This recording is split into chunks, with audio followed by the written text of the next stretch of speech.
Brazil দল থেকে ছিটকে গিয়ে যা বলল নেইমার। ১৬ মাস পর ব্রাজিল জাতীয় দলে ফিরেছিলেন নেইমার। মাঠে নামার কথা আগামী সপ্তাহেই, তবে ব্রাজিলের হয়ে আর মাঠে ফেরা হচ্ছে না নেইমারের। বিশ্বকাপ বাছাই পর্বে কলম্বিয়া ও আর্জেন্টিনার বিপক্ষে ম্যাচের দল থেকে ছিটকে গেছেন এই তারকা ফুটবলার। তার জায়গায় দলে ডাকা হয়েছে রিয়াল মাদ্রিদের ফরোয়ার্ড এনরিককে। নেইমার ব্রাজিলের হয়ে সর্বশেষ ম্যাচ খেলেছিলেন ২০২৩ সালের অক্টোবরে। উরুগুয়ের বিপক্ষের ম্যাচে চোট পাওয়ার পর ১ বছরেরও বেশি সময় তিনি মাঠের বাইরে ছিলেন। সম্প্রতি শৈশবের ক্লাব সান্তোসে ফিরে ছন্দে ফেরার ইঙ্গিত দিচ্ছিলেন এই তারকা। দলটির হয়ে ব্রাজিলের ফুটবল লিগে ৭ ম্যাচে গোল করেছিলেন ৩টি এবং অ্যাসিস্ট করেছিলেন ৩টি। তবে ২ মার্চ ব্রাগন্তিনের বিপক্ষে সান্তোসের ২-০ গোলের জয়ে তিনি পেশিতে চোট পান। ব্রাজিলিয়ান ফুটবল কনফেডারেশন সিবিএফ শুক্রবার নিশ্চিত করেছে চোটের কারণে নেইমারকে আর দলে রাখা হচ্ছে না। ম্যানচেস্টার সিটির গোলকিপার এদেরসন ও ফ্লেমেঙ্গোর ধানিলো চোটের কারণে খেলতে পারছেন না আসন্ন ২ ম্যাচে। তাদের বদলে ডাক পেয়েছে লিওর গোলরক্ষক লুকাস পেরি এবং ফ্লেমেঙ্গোর ডিফেন্ডার অ্যালেক্স সান্দ্রো।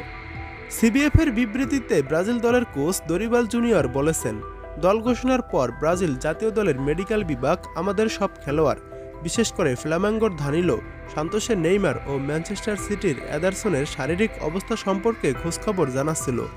মূল্যায়ন শেষে তাদের বদলে লুকাস পেরি, আলেক্সান্দ্রো এবং এনরিককে দলে ডাকার সিদ্ধান্ত নেওয়া হয়েছে।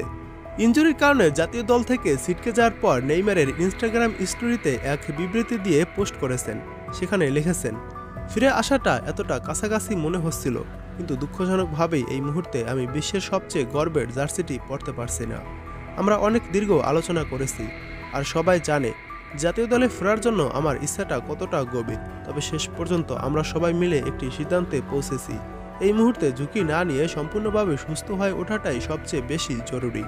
যারা আমাকে সমর্থনের বার্তা পাঠিয়েছেন আপনাদের প্রত্যেককে হৃদয়ের গভীর থেকে ধন্যবাদ জানাই।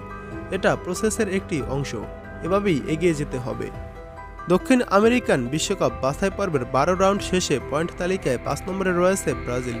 বৃহস্পতিবার ব্রাসেলিয়ার গারিনসা স্টেডিয়ামে দলটি খেলবে কলম্বিয়ার বিপক্ষে। এরপর বুয়েন্স এইরেসে গিয়ে আর্জেন্টিনার বিপক্ষে ম্যাচ খেলবে ২৬শে মার্চ। কলম্বিয়া আর্জেন্টিনা দুই দলই ব্রাজিল থেকে পয়েন্ট তালিকায় রয়েছে উপরে। আর্জেন্টিনা ২৫ পয়েন্ট নিয়ে আছে শীর্ষে, কলম্বিয়া ১৯ পয়েন্ট নিয়ে রয়েছে ৪ নম্বরে।